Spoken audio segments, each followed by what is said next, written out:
هغه ډیر بې وفا ده. He is very disloyal. He is very disloyal. ماته هر څه ووایه. Tell me everything. Tell me everything. تا ته چا وویل؟ Who told you? Who told you? هغه زما ډیر نږدې ملګری ده. He is my close friend. He is my close friend. دا ضروری نه ده. It is not necessary. It is not necessary.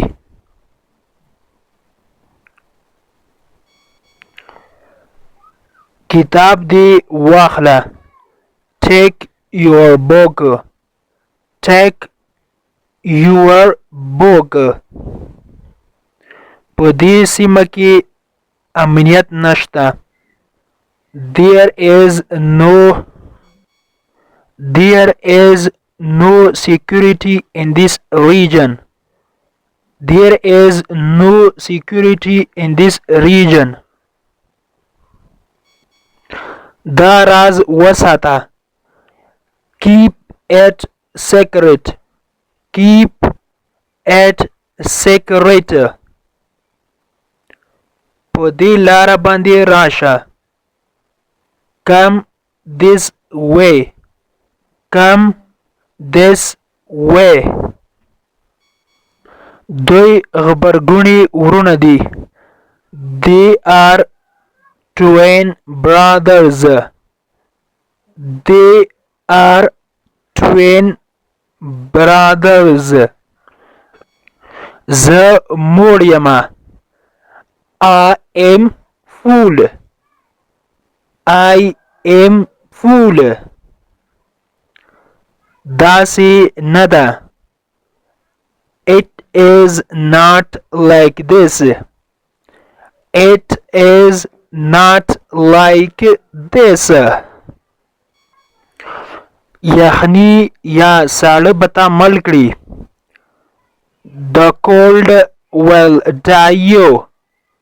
The cold will die you.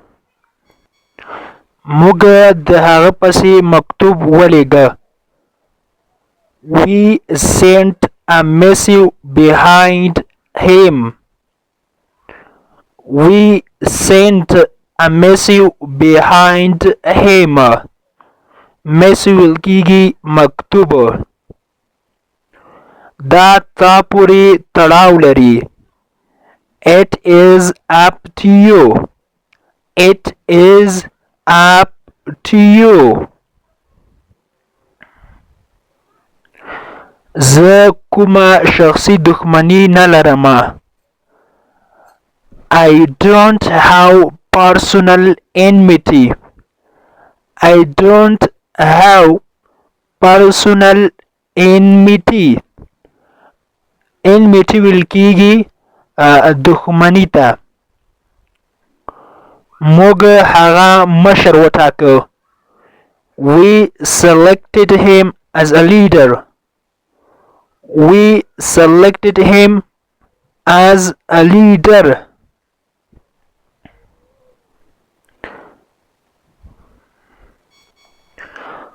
تاسو باید ښځو ته حقونه ورکړئ. You should give rights to women. You should give rights to women.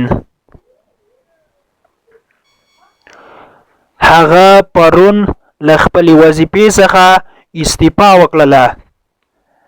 He resigned from his job yesterday. He resigned from his job yesterday. Resign ویل کیږي استعفا کوله. He resigned from his job yesterday. هغه پرون له خپلې وظیفې څخه استعفا وکړه یا استعفا یې ورکړله.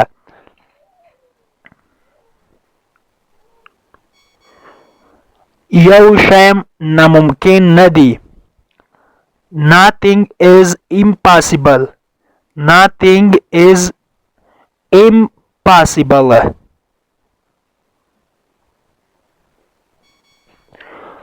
زموږ په داخلي چارو کې لاسوهنه مه کوه یا مداخله مه کوه. Don't interfere in our internal affairs.